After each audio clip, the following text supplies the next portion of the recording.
When the U.S. Marines were mobilized to respond to protests in Los Angeles, it sparked a wave of concern, not just from citizens, but from Capitol Hill.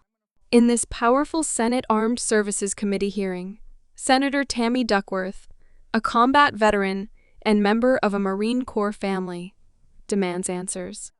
Now, even if this is technically legal, what the president is doing under an expansive interpretation of Article 2 authorities, I believe it is incredibly unwise.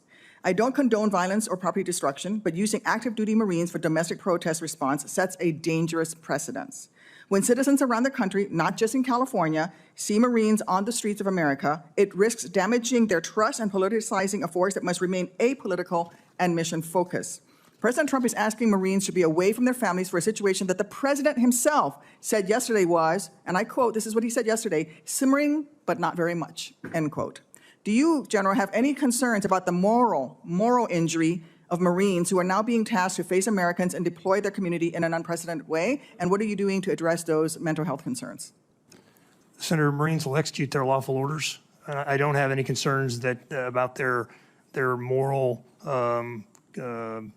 damage. They're executing lawful orders that they're trained to do. They're completely confident and they're capable of conducting protection of federal personnel and federal property. I have no question on their ability to do their jobs. They're Marines after all. My concern is the psychological injury to Marines who are going to be told to turn on their fellow Americans. We know, and would you agree that there can be hidden injuries such as mental health injuries to Marines, whether they're at war?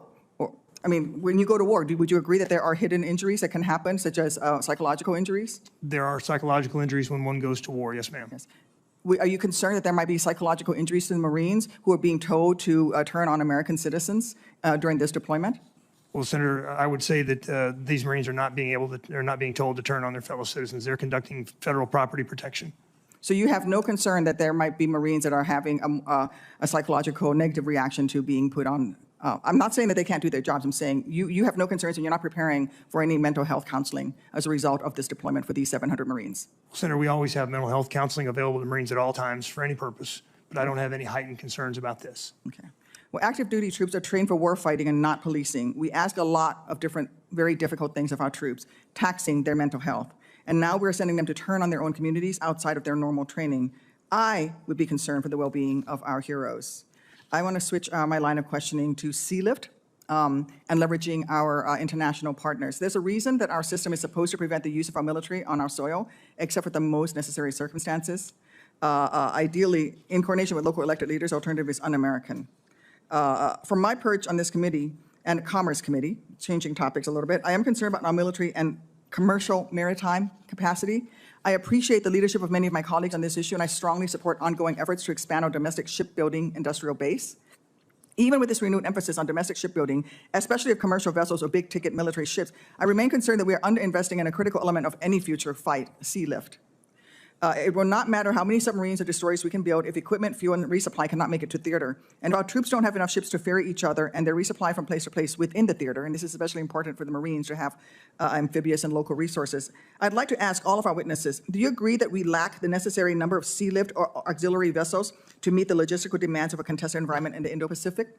Admiral, I'd like to start with you, and everybody on the panel, please respond. I think we can do better there, ma'am. I'm not sure I would say we lack. I do think we've pursued a buy-used philosophy, and those used ships, at least the initial ones, took a lot more work to get them serviceable. The latest ones have been better, but I think a buy new and used philosophy is probably prudent going forward. Do you think we could benefit from partnering with friendly foreign nations on co-production and co-sustainment of auxiliary vessels, from cargo ships to small supply boats to cable repair ships, et cetera, to build surge production and maintenance capacity within the theater? I do, Senator, and I also think there's opportunities to bring that work into the United States. Yeah, I think there's opportunity for both. Mr. Secretary? I concur with the Admiral. I don't have really much to add to what he said. What currently prevents the Navy from developing or scaling foreign partnerships to build or maintain our auxiliary vessels, Mr. Secretary?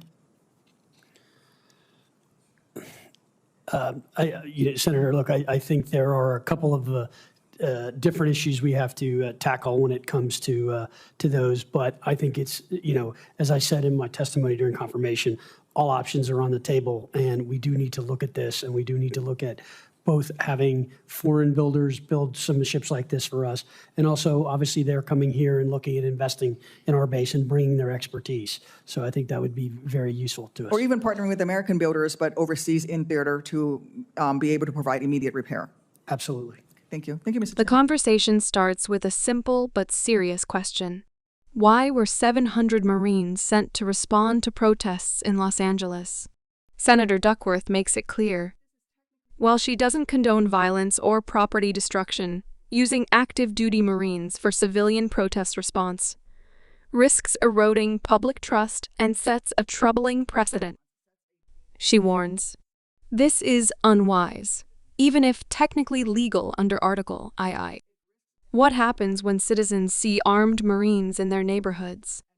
Before we move on, subscribe to keep these important moments in your feed.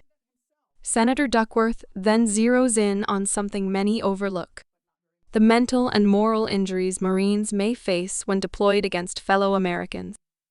She asks, General Smith, are you prepared for the hidden wounds? His response, Marines will execute lawful orders, but he has no heightened concern. Duckworth pushes back, arguing that policing civilians isn't what Marines are trained for. The emotional burden could be lasting. Let us know in the comments. Should mental health planning be mandatory for such deployments? And don't forget, subscribe if you believe supporting our troops includes protecting their minds. Active duty troops are trained for war, not crowd control. Duckworth reminds us that our system is designed to prevent military use on American soil unless necessary. Deploying troops for domestic operations without a strong justification and without working through local officials threatens democratic norms. Her words cut deep. The alternative is un-American. Pause and think. Are we crossing a line we can't uncross? Smash that subscribe button if you think the military should remain apolitical and focused on its true mission. Shifting gears, Duckworth highlights a crucial yet often overlooked aspect of military readiness: Sealift. She warns that even with advanced warships, we can't fight or win without logistics.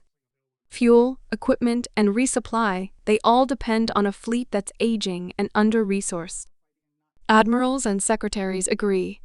We need better strategies, partnerships, and investments, especially in the Indo-Pacific. Without it, even the best Marine or Navy operation will fail.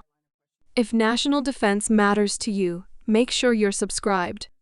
We're covering stories others ignored. Could teaming up with allies help us bridge the gap? Senator Duckworth proposes a bold idea. Partner with trusted nations for the co-production and sustainment of auxiliary vessels. Think cargo ships, cable repair boats, and more, built with friends closer to the fight. The panel agrees. It's time to get creative with our industrial strategy. More investment, more flexibility, more resilience. Hit that subscribe button if you think strengthening alliances is key to U.S. military power. From moral questions about Marines facing civilians to the nuts and bolts of strategic logistics, Senator Duckworth brought sharp focus to issues that cut across patriotism, mental health, and military readiness. Whether you're a veteran, a policymaker, or just someone who cares about how we use our military, this conversation matters. Please let us know what you think in the comments below.